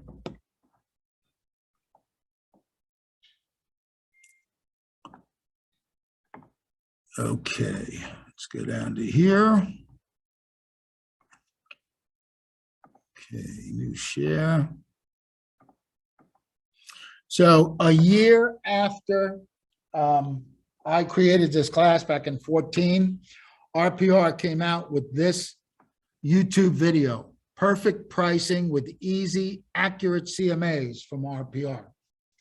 And basically in 1 hour, they will show you exactly what I just did. Now, the new one that I just told you about, that's the webinar for March 22nd, replaces this one because they pulled this one from YouTube. Thank God Ronnie was smart enough to download it because we still have it for us. It's on my YouTube page because it's still a great, valuable tool. If you don't want to listen to me for 2 hours again, watch this for an hour and I'm sure you'll be happy with it. But they go exactly step by step by step how to use this beautiful tool. And it's 1 hour and 2 minutes and 22 seconds. Just give the internet a chance to load here. There we go. Welcome everyone to today's RPR presentation. Today's webinar will begin in just a couple minutes, but I would like to remind everyone that for the duration of the webinar, you guys are in listen-only mode, and that simply means you can hear me, but I cannot hear you. So for time, I just show you, she goes into exactly what I was talking about, step by step. The software is the old software, but it still will give you the same exact thing that you want. She talks about the pricing. Guess where I got that slide from? I got that slide from the next one, right there. That's where I got the slide from. I had to screenshot it from the video. That's how I gave you guys that. So that's another one. And the last thing that we have, and then we'll be done for today, I'll take ahas and questions, if anything. On the handout, for those of you that are going through withdrawal symptoms, my good friend, Kelly Kellogg, the appraisal expert, she's local here. You can call her, pick her brain. She gave this to us. It's called the CMA Adjustment Guide, age difference on different price points, on the age difference per year would be anywhere from, in this case, I would say on the high side, 5,000 for that one because it's $800,000 home. If you want to add in a screened-in pool, a heated spa, you want to add on a 3-car versus 2-car fireplace, okay? Kelly gives you different ideas of what to add to that, okay? She also wrote a book. That book is called The ABCs of Appraisals. If you want, she offers a credit class here in Florida. Call her if those in Florida if you want that. Otherwise, go to appraisal-experts.com. A lot of good information there for you guys trying to do these CMAs or equity analysis, as we said they are. Okay. All right. So who has final questions? Ronnie, could you post the handout one more time in the chat? if Yes, you ma'am. could? Absolutely. I just saw that. I apologize. No problem. But Ron, I had a question, Ron. Go right ahead, my that is, friend. when I hear the words equity analysis, somehow one of those words is equity. And I was wondering if you ever incorporate the mortgage or the mortgage details or how much money is left if they sold into Oh, your. absolutely. Absolutely, Tom. I Yeah. didn't see that. What's that? I didn't see that in our equity analysis today. Oh, no. That would be on a seller net sheet. Okay. Seller net sheet, I would do that. That's where I'd have it. Now, could you do that in a report? Yeah. Why don't you do a custom page? Add the custom page. Now, of course, that's all depending on what? Them giving you that information. Yeah. Some of them, oh, I don't know. Well, don't you pay your mortgage every month? There should be a balance on there. All right, I'll call and find out. Or actually, you probably could ask your favorite title company. Why they're your favorite? Because they do what you want. It's called a pencil search, at least here in Florida. It's called a pencil search. I use it on the buy side and the sell side. Why? Because it's free. And all they do is look for any outstanding liens, any outstanding, what do you call it? Permits, thank you. And of course, mortgages. So I just put it back in the chat. Questions, comments, ahas? Was Yeah, it worth Ronnie. your time and ambition? Who do I Yeah, need to call down at your question. office to get a copy of this, because it didn't come through for my email, for my system? The office won't do that. Email me directly. You want my email? Yes, I would love that. blackcat55 at Put it in the chat. blackcat55.com. I'm putting it in the chat. Say that Yeah. again. Oh, you're doing it right there. Perfect, It's in the sir. chat. It'll be in the chat. Ronnie, I can see a couple of hands and I'll kind of go in order here. Len Schwartz from Connecticut. Yeah, Yes, yes, Len. Ronnie, thank you very much. It was wonderful. In fact, great minds think alike. I use this form before I go to any listing appointment because it has, come on. Anyway, Somebody's a got quick question business. for you. Is that you? You're right. But I know who it was, so I can call him back. Say, when you get that RVM confidence level of 1 or 2, or sometimes 0, are you still sending that out? You still sending that to them, or how do you handle? You gotta sorry? do your homework, and I Yeah. may not send that page. Okay, gotcha. All But right. you want to speak truth, you know what I mean? I mean, if they're in outer space, we know they're outer space. Right. Right.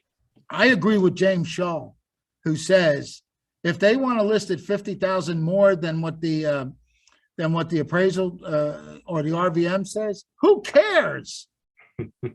Because the way I was taught, every listing that I take, even in this market, in the additional terms on page 4, that's what ours is. Page 4 is additional terms. Seller agrees to reduce the price by 10,000, let's say, if there are 0 offers or 0 showings within the first 14 days on the multiple listing service. I make them sign that day 1, meaning if they signed it 2 weeks from now, I don't even have to tell them if we didn't get anything. If they got 1 showing, the clock keeps moving. But that's how I protect myself from chasing them. Like most agents are afraid to ask for price reduction. And then, look, guys, you saw 15 days for some of these properties. That's long in this market that we say is, oh my God, stick a sign in the yard, get 80,000 offers. And they're afraid to call 2 weeks later and say the National Association of Realtors tells us there's 0 offers, blah, blah, blah. And then the seller says, let's wait 2 more weeks. And then we go 2 weeks and 2 weeks and 2 weeks. 6 months from now, the first thing you hear when you call, why didn't your agent sell it? They did nothing for me. No, they were too afraid. Get down.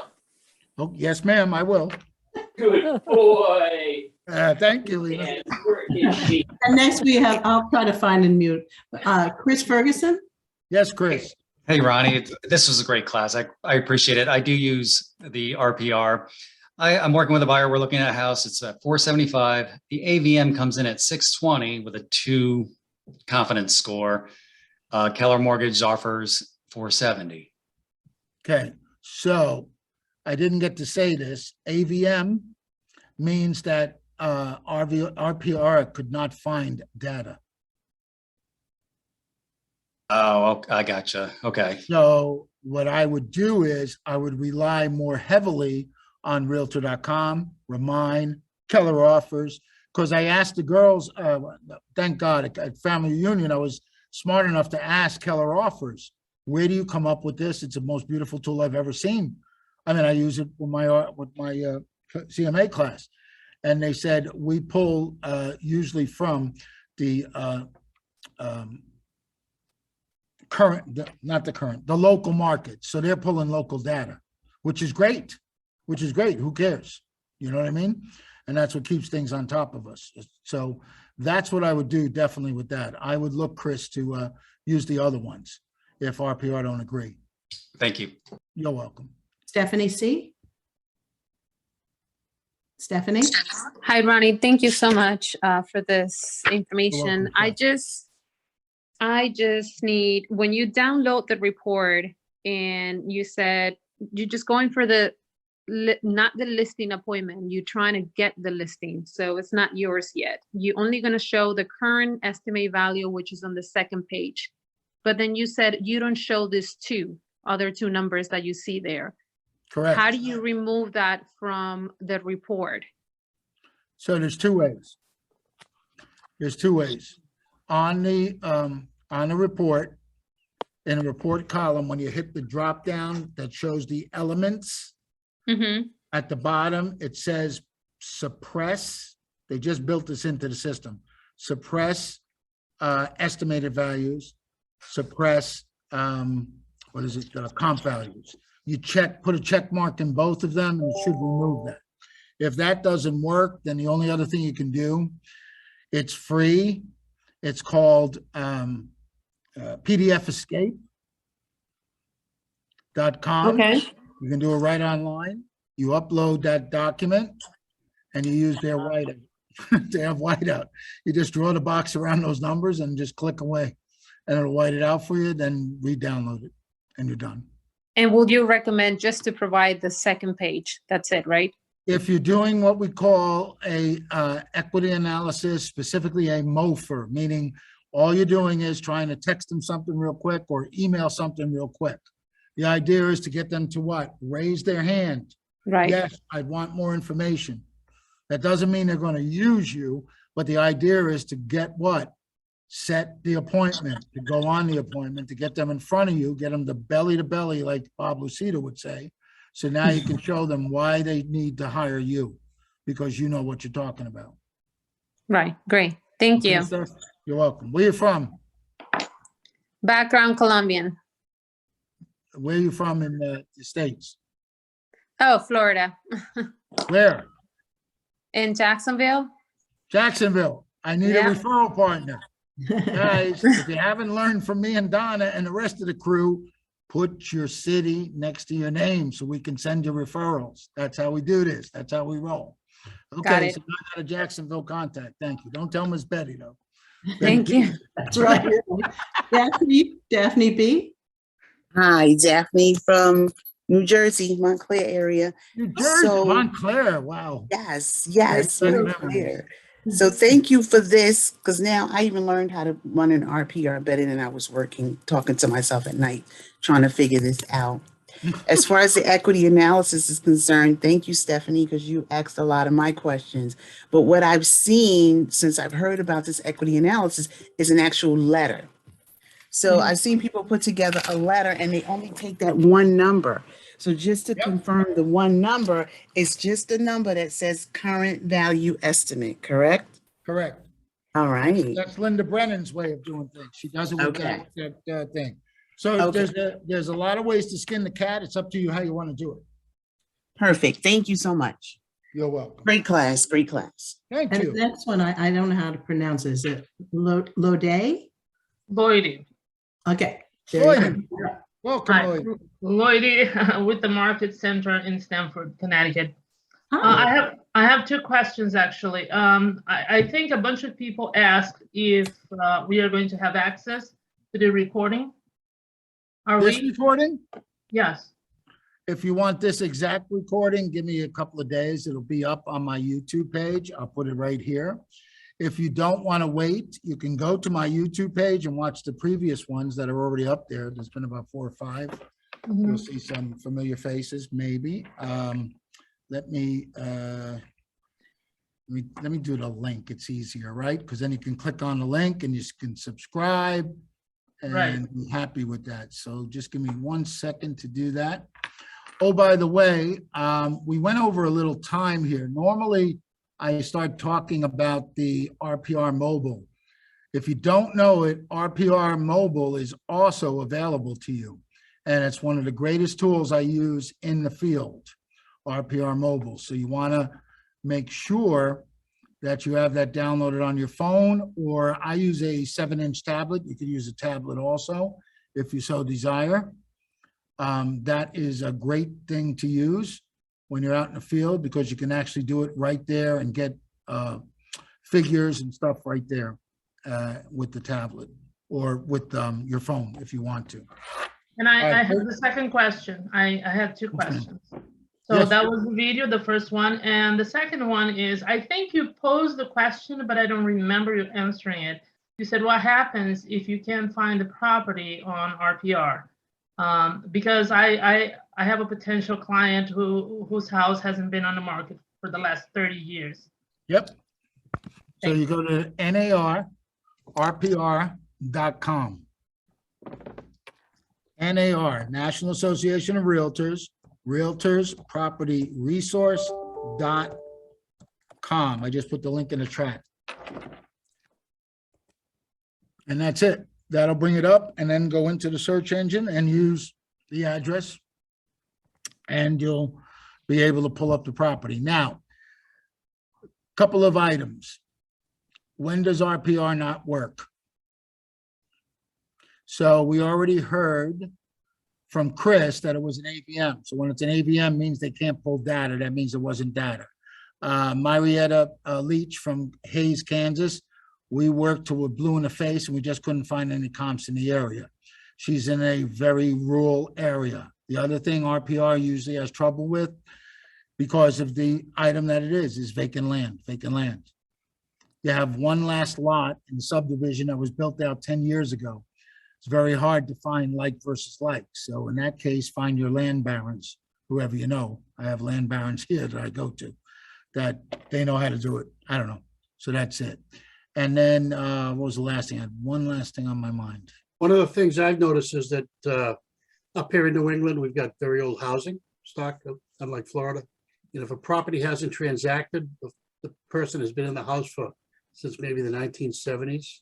Okay. Older, it will Okay. have no data at all. Okay, well, it depends how long they've been pulling from. Yeah, that's a true statement. Yeah.